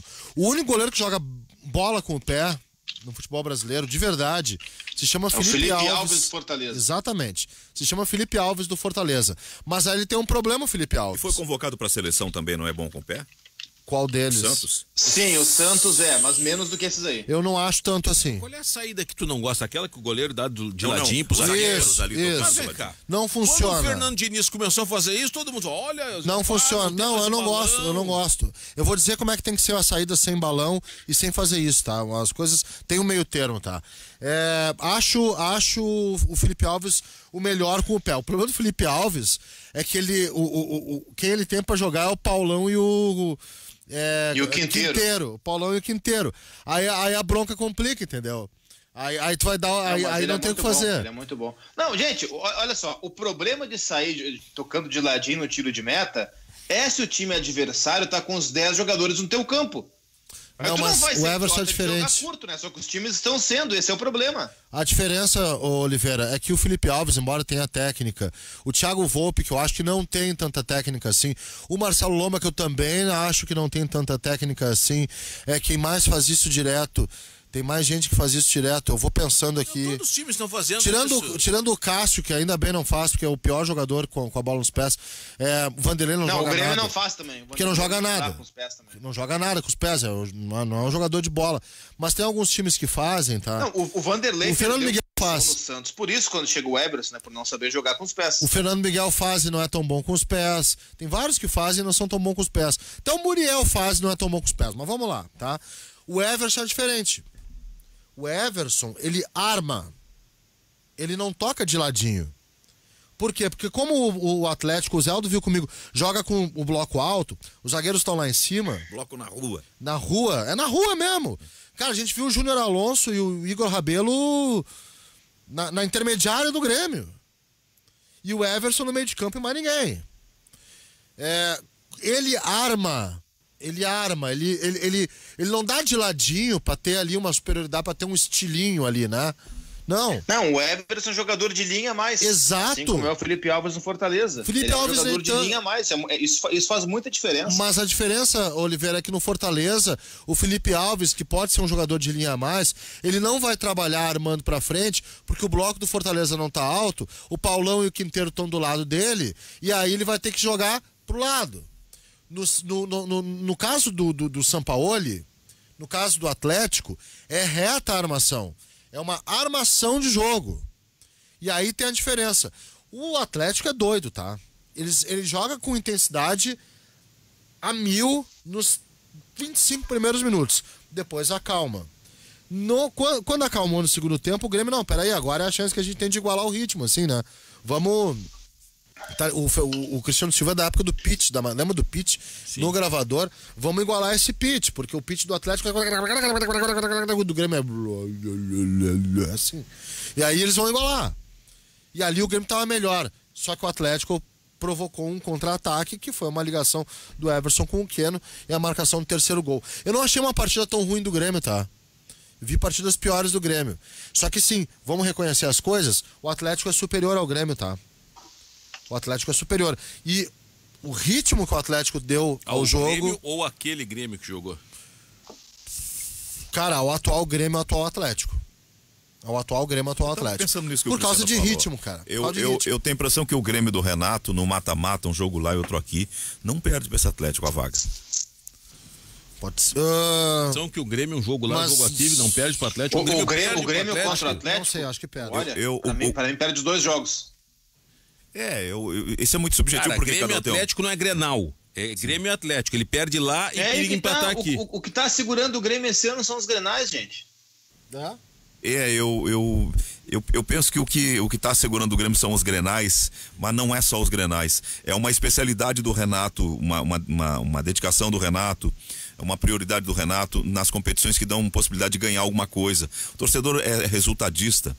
Então, vai embalando o Renato nessa. Tá bom, vamos lá no mata-mata então. Mas é que ele não tem possibilidade de ganhar o Campeonato Brasileiro, porque ele começou a perder e empatar um jogo atrás do outro Campeonato Brasileiro. Mas é que o Se Zé... ele tivesse perdido e empatado aos Botafogo. pontos, poderia ganhar. O Zé mas aí tá falando em mata-mata, né? Diz que é outra modalidade. Tá bom, vamos lá. Mata-mata. Grêmio e Caxias, como é que foi? O Grêmio ganhou. Tá, não, mas vamos espremer um pouquinho, só espreme só um pouquinho. Sim. Vamos lá, o que deu? Ganhou no saldo. Como é que foi lá em Caxias? 2-0. Mas a história do mata-mata é isso. Tu quer enxergar ou tu quer passar o pano? Não, o Grêmio não está jogando nada.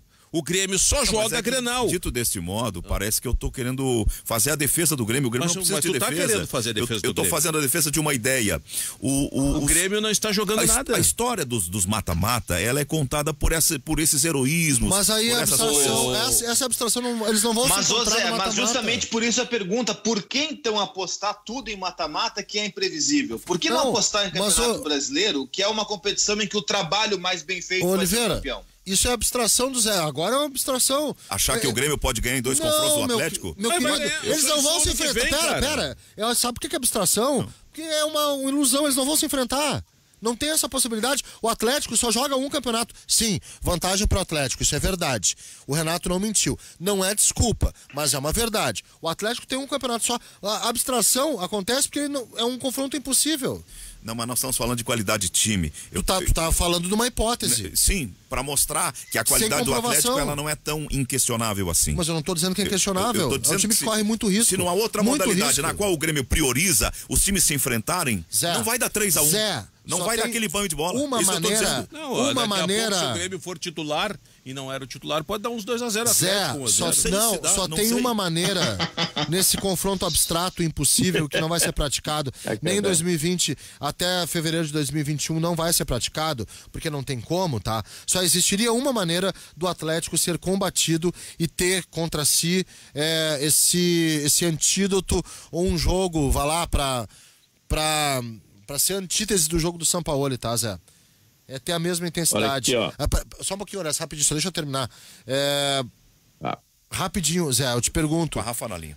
Rapidinho, eu te pergunto. Tu enxerga o Grêmio com a mesma intensidade do Atlético? É só isso. É o único jeito que eu vejo pro Atlético perder. Eu não enxergo o Grêmio com a mesma intensidade, com a Rafa na linha? nem com a mesma proposta de jogo. Se tu for falar, eu quero falar também. Não, porque tu vem com tô com a Rafa na linha, aí tu corta, aí tu vem e dá... Não, o Horácio então quer tu falar. chama a Rafa, Vocês né? entenderam, ouvintes. A prioridade são as outras opiniões, a minha não pode valer. Não, a tua então vamos falar, Rafinha. Valer, se tu não cortar. Vamos falar do ativo, então. Nós temos que fazer um intervalo, mas antes do intervalo o Orestes pediu para falar, e o Carlos Guimarães e o Cristiano também. Então, pela ordem, Orestes. Tudo bem, eu só quero dizer o seguinte, pelo futebol apresentado nesse momento, se tiver uma decisão entre Grêmio e Atlético, para mim, o Atlético passa tranquilamente sobre o Grêmio. Pelo futebol apresentado agora, mesmo o Grêmio jogando com todos os titulares, o Atlético é favoritaço. Eu só vou dizer que não vou trabalhar com isso porque isso é abstrato, é hipótese, não vai se comprovar, porque eles não vão se enfrentar em nenhum mata-mata até o final de fevereiro, uma vez que o Atlético só disputa o Campeonato Brasileiro. Eu só queria dizer o seguinte, tá? Nós estamos fazendo isso há 8 meses, né? Nos reunimos aos sábados e temos longos debates. Tá bom, eu sei, Zé, tá bom, mas eu não quero fazer agora, deixa eu só falar do time do Atlético, tá? Eu acho que é um time que corre muito risco. Não acho que é um time que tem um jogador assim, quem é que tá faltando na seleção brasileira, não, tá? Pra mim, nenhum jogador do Atlético tem condição de estar na seleção brasileira. Os jogadores do Atlético, um na seleção venezuelana, que é muito bom, aliás, que é o Savarino, e o resto não e o Júnior Alonso, que é da seleção paraguaia, o resto pra mim não tem nenhuma condição de estar na seleção brasileira. Pra mim, o Atlético tem um estupendo treinador, que é bem doido, porque ele corre risco sempre, mas ele vai te dar uma coisa que os outros não te dão. Num campeonato brasileiro em que eu saio para empatar e jogo em casa para ganhar, num ritmo bem menos acelerado, o Sampaoli ele muda a rotação, a vibe da partida. E isso é um mérito, tá? Acho que para vencer o Atlético é preciso entrar na sintonia do Sampaoli, entrar na doideira dele, e foi o que o Ituano fez contra o Santos, por exemplo, no Campeonato Paulista do ano passado. Mas acho que sim, temos um time que faz uma coisa diferente, e isso no final das contas pode, com perdão da redundância, fazer a diferença. Tu propôs o assunto, o Atlético está cobrando da CBF o rebaixamento do Flamengo, porque no regulamento diz que nenhum clube pode entrar na justiça comum para cumprimento de ações impostas pela CBF. Então o Flamengo foi na justiça comum para tentar adiar o jogo, e o Atlético na verdade não foi o Flamengo, né? Foi o sindicato dos funcionários de clubes, né? Em nome do Flamengo, né? Laranjeou, né? Como vocês estavam dizendo antes. Né? Porque ia acontecer com o Inter um rebaixamento naquele 2005, quando um torcedor entrou e conselheiro entraram na justiça comum, e o Inter foi lá e teve que tirar a ação porque a CBF cobrou. Eu li rapidinho, acho que era até do Felipe Jardim, que o conceito de justiça comum talvez não se aplique nesse caso. Então acho que é isso que o Flamengo vai... Eu acho que é nesse ponto que o Flamengo vai se escorar, que foi na justiça do trabalho, né? E não foi o próprio Flamengo. Sendo esse sindicato entrando na justiça do trabalho, ele pode se escorar nesse caso para argumentar que não foi propriamente justiça comum. Eu não sei o que vai ser, o que vai dar, eu só estou relatando o que o Atlético está querendo fazer. Aqui num jogo da Areia teve um caso, o seguinte, né? Deixa eu só, por favor, desculpa te interromper. Ele colocou o seguinte: o artigo 231 é o Felipe Jardim mesmo. Ele é, enfim, conselheiro do Grêmio, enfim, mestre em direito, por aí vai.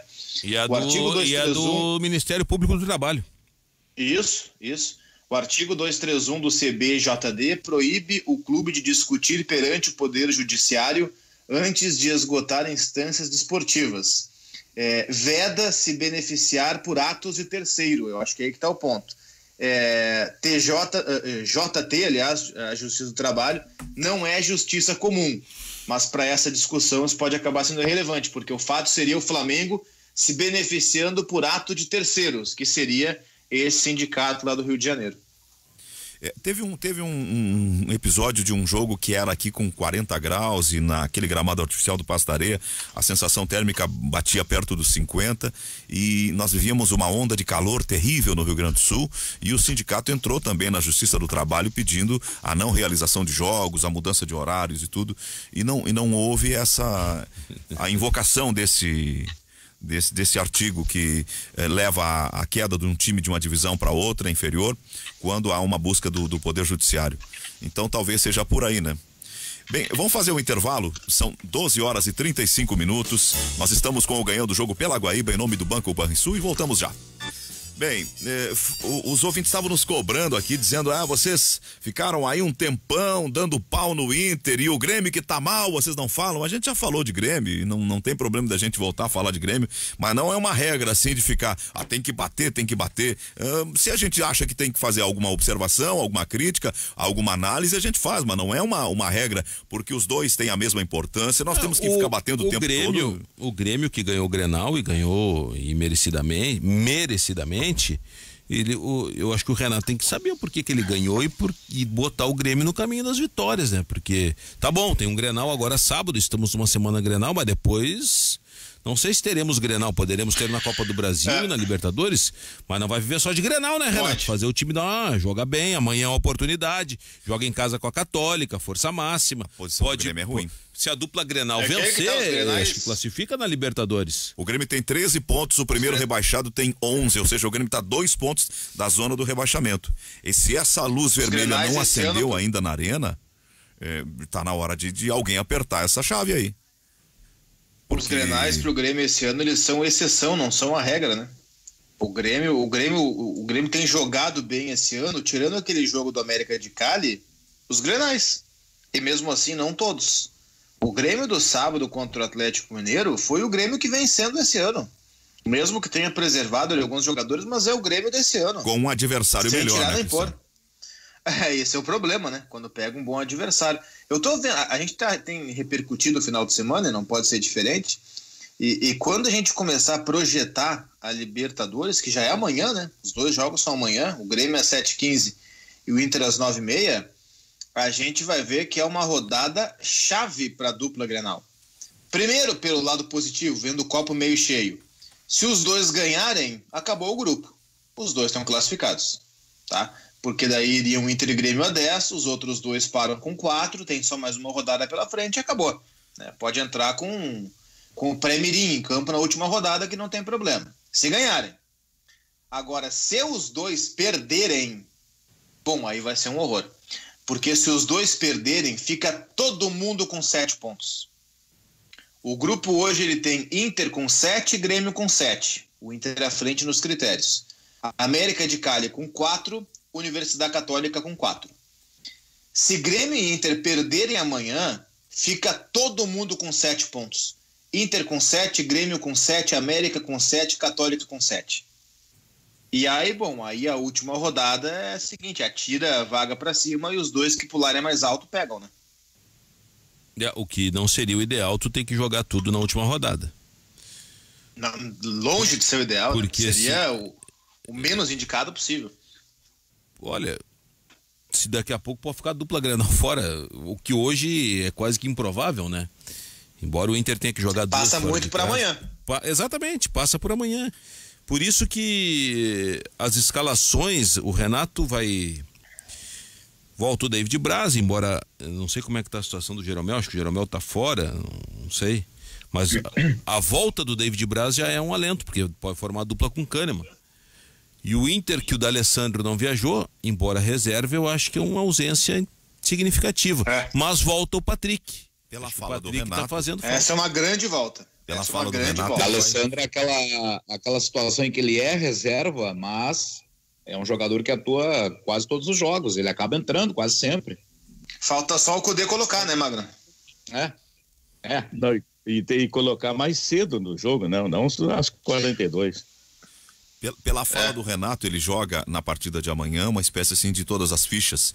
Então eu imagino que ele possa até levar para o sacrifício algum jogador que não esteja 100% recuperado, porque ele disse o seguinte: ganhar representa garantir a vaga, e garantir a vaga representa tirar a pressão de prioridade de Libertadores e liberar um pouco mais o time para tentar se recuperar no Brasileiro. Então tá clara nesse momento a estratégia do Renato. Por isso eu imagino que possa ter algum jogador indo para um certo sacrifício no confronto de amanhã. Amanhã é final, Zé. É final para os dois. Até eu vou dizer mais. É final para os dois, mas embora os dois estejam com a mesma pontuação, é aí que entra. Olhar os números e saber interpretar os números. Embora o Inter esteja na frente pelo saldo, é mais final para o Inter até do que o Grêmio. Embora seja para os dois. Para o Grêmio é fundamental a importância. Mas é porque o Inter vai para 2 jogos fora de casa. O Inter não tem mais o Beira-Rio para jogar. O Inter vai para 2 viagens. A maior dificuldade, eu acho que é do Internacional, que joga as 2 fora. Aí, o Grêmio ainda vai jogar em casa e dá para recuperar os jogadores que ficam aqui, não viajam. Eu acho que a dificuldade maior está no lado colorado. O grande problema para o Grêmio é se tropeçar. Porque aí aquele fator anímico, que embora a fase não seja boa, tirando o Grenal, mas que pode voltar a ser com a classificação, ele cai, né, no caso de um eventual tropeço. Então é final para os dois. É final para os dois e para os outros também, né? Para o América de Cali e para o Católica mais ainda, porque se eles perderem, eles estão fora. O Grêmio poderá ajudar o Inter, porque tem essa vantagem do fator local.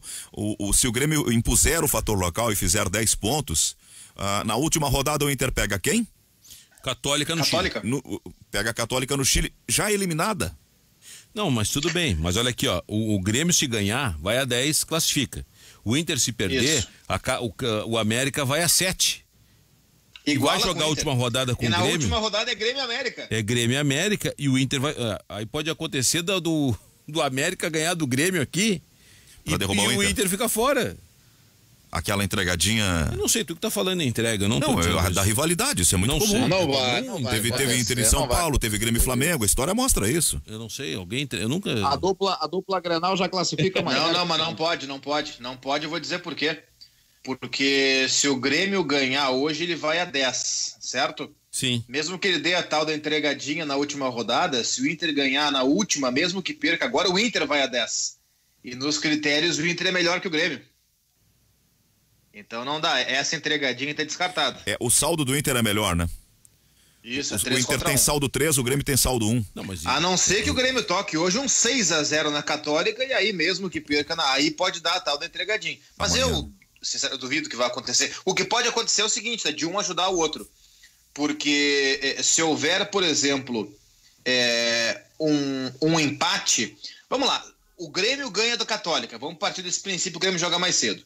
O Grêmio ganha da Católica, vai o Grêmio a 10, a Católica fica com 4. Se isso acontecer, o Inter pode empatar que se classifica. Virtualmente, pelo menos. Porque daí ele iria para a última rodada 8-5 com o América. Aí o América precisaria golear o Grêmio para passar o Inter no saldo. Essa ajuda mútua pode acontecer nessa rodada, desde que um vença e o outro empate. Bom esse teu raciocínio, interessante isso, porque eu tinha uma ideia que poderia não ter facilitação alguma, então, o que torna a competição mais legítima, né, mais limpa. Mas facilitação não vai ter, né, de ninguém, né? O que pode daqui a pouco é esse contexto que eu falei, se um ganha e o outro empata, olha, dá para considerar virtualmente classificado, porque é só em caso... Vamos seguir nesse exemplo que eu dei, Grêmio ganha do Católica, Grêmio vai a 10, tá classificado, Grêmio fechou, tá dentro.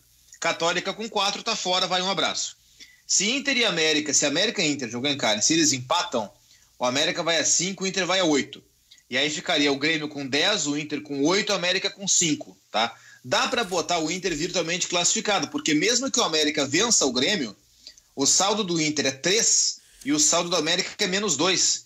O América teria que fazer, tipo assim, 4-0 no Grêmio em plena arena, o que não vai acontecer, né? É uma realidade que mexe com o imaginário dos torcedores na medida em que nós já tivemos alguns alguns episódios ao longo da história.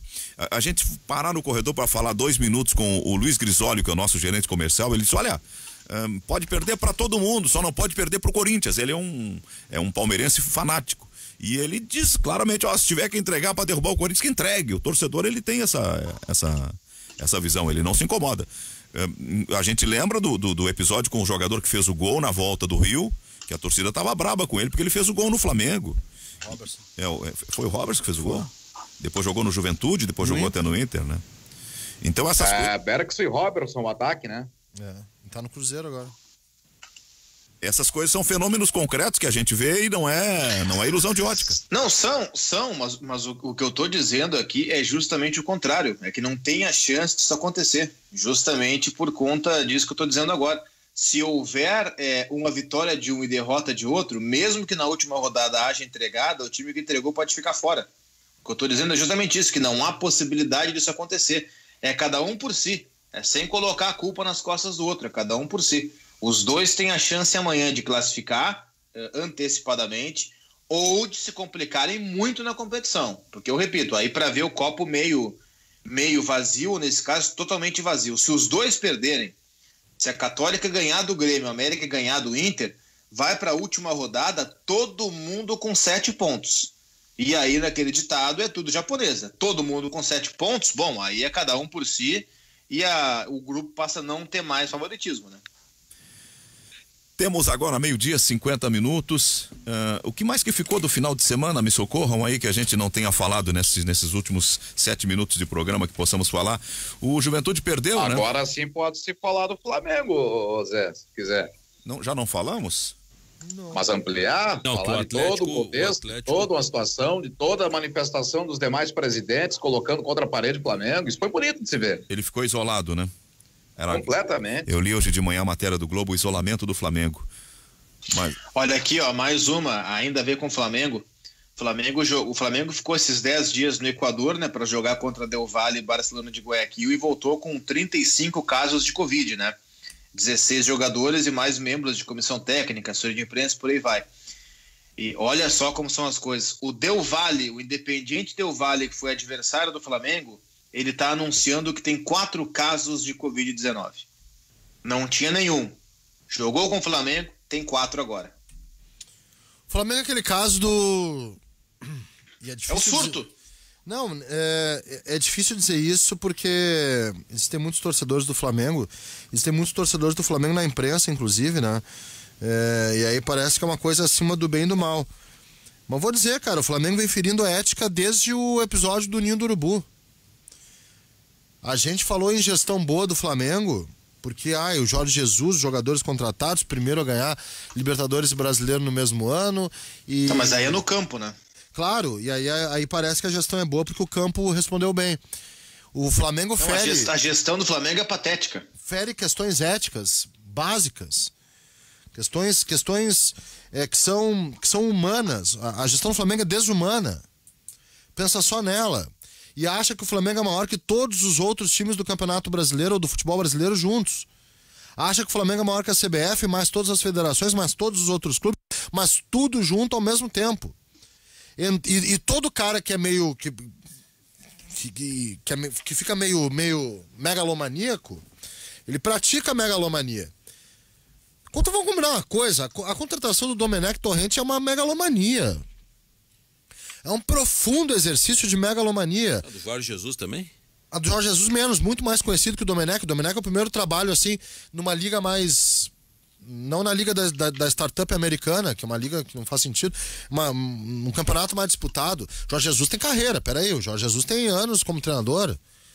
Não é porque é de fora. O Jesus é vice-campeão de Copa de Liga Europa. O Jesus é bicampeão do Campeonato Português, campanhas boas em Champions. O Domenech foi trazido por ter sido auxiliar do Guardiola por 10 anos. Isso, não. E aí aquela frase que eu achei fantástica do Mário Marra, né? Eu achei fenomenal aquela frase. Eu tenho um amigo que dormiu na garagem por 10 anos e não virou carro. É, isso aí. É mais ou menos isso. O cara foi auxiliar 10 anos do Guardiola, beleza? O cara sabe dar treino, o cara entende de futebol, mas o aspecto principal que é liderança. E aí, como é que fica? Mas pra mim a principal escorregada, não é nem escorregada, né? É deslize, é desvio, mais que deslize, é desvio dessa gestão do Flamengo, ele é ético. É um profundo desvio ético. Desde o episódio do Ninho do Urubu, passando pelas negociações de televisão com certos lobbies, né? Certos tráficos de influência, umas coisas assim meio bizarras, umas coisas bem brasileiras. Isso explica melhor o Brasil do que carnaval e, sei lá, né? Do que praia e carnaval. Uma coisa, um envolvimento com tráfico de influências, lobby, Brasília. E aí todas essas pirotecnias do Flamengo é o clube que quer 30% de ocupação no estádio. Com um surto de Covid com 35 pessoas.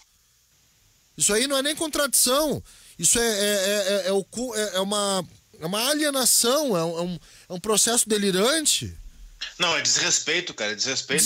Vamos lembrar, a gente esquece, cara, talvez não dá nosso dia a dia. O Flamengo teve um cidadão da comissão técnica que morreu por Covid. Que morreu enquanto o futebol estava parado. Acho que era um massagista ou massagista. Era alguma coisa assim. Era um cidadão que vivia no vestiário que morreu. Com 40 anos de clube. Com 40 anos de clube. O cara morreu por causa do Covid. E o Flamengo quer abrir 30% de ocupação. 30% do Maracanã, cara, dá o quê? 20 mil pessoas. Mais. 20 e poucas mil pessoas. 20 e poucas mil pessoas não ficam espaçadas. 20 e poucas mil pessoas é aglomeração dentro do estádio de futebol. Por mais que tu consiga, dentro do Maracanã, espaçar 20 mil pessoas no estádio que vão caber ali 60, 70, essas pessoas vão chegar ao estádio dividindo o mesmo ônibus, usando o mesmo metrô, dentro do mesmo táxi, do mesmo Uber, vão parar o carro do mesmo lugar, vão comer no mesmo lugar depois do jogo. O mundo ele não se resume ao estádio de futebol ali internamente. Bom, cara, então, querer liberação, o que eu achei engraçado, é tragicômico na verdade, mas é o seguinte, a reunião para definir se vai haver ou não a liberação de 30% vai ser feito por videoconferência. A maior bizarrice do Flamengo também, uma coisa muito cruel, né? Os jogadores estavam dentro do avião, sem máscara, aglomerados, e pediram para um cara bater a foto. O cara foi demitido. Estagiário, foi demitido. Não era estagiário, não, cara. Que foi demitido, tinha mais de 10 anos. Estagiário na brincadeira. A gente brinca que o cara que faz as redes sociais dos clubes é o estagiário. É o fotógrafo do Flamengo. O fotógrafo do Flamengo foi demitido. O cara que faz as redes do clube, ele foi demitido porque tirou a foto, é isso? Gente, é tirar o sofá da sala. Então, engraçado que quem apareceu na foto ninguém tocou, né? Não, ninguém tocou. É tirar o sofá da sala, Magno. É tirar o sofá da sala. Então o Flamengo... É que um é trabalhador e o outro é patrimônio do clube. Essa diferença a gente tem que ver. Infelizmente, há uma coisificação, às vezes, de seres e há uma... Não, a coisificação Mas o fotógrafo também é patrimônio. Todo mundo ali é funcionário e patrimônio. Me diz quanto custa o passe do fotógrafo.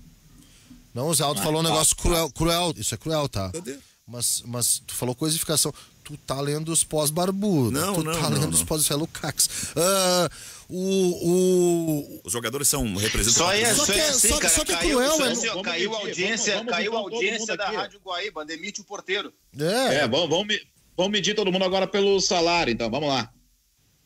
Não, mas não é o salário que faz essa referência, Magno. É o valor do mercado do passe do atleta. Ele é patrimônio. Isso é cruel, é profundamente nojento e absurdo. O pior é que é real. Entendeu? A coisificação nossa existe. Não adianta. Só que isso é mais um elemento de tantas coisas que essa gestão do Flamengo fez em que parece que eles estão acima do bem e do mal. E o pior, eles se acham acima do bem e do mal. Pra mim o pior não é isso aí, tá? Pra mim o pior foi o que aconteceu, o que não aconteceu com as famílias das vítimas do Ninho do Urubu, que foram incinerados num acidente causado numa concentração de jovens. 12h58. Eu preciso encerrar. Feliz pela companhia de vocês. Obrigado, Cristiano. Desculpe não poder almoçar contigo hoje. Não tem problema. A tua máscara, eu sei que ela tá te... Obrigado, Carlos. Magno, obrigado, querido. Beijo. Padrinho, obrigado. Benção, mais uma vez. Deus te abençoe. Um abraço. Um abraço, até amanhã, Cristiano Oliveira. Valeu, até amanhã. Amanhã estará conosco a nossa Ana Guiar, que hoje, por uma razão, não pôde estar aqui, mas amanhã já estará de volta. Muito obrigado. Vem aí o correspondente Guaíba, depois o Esfera Pública.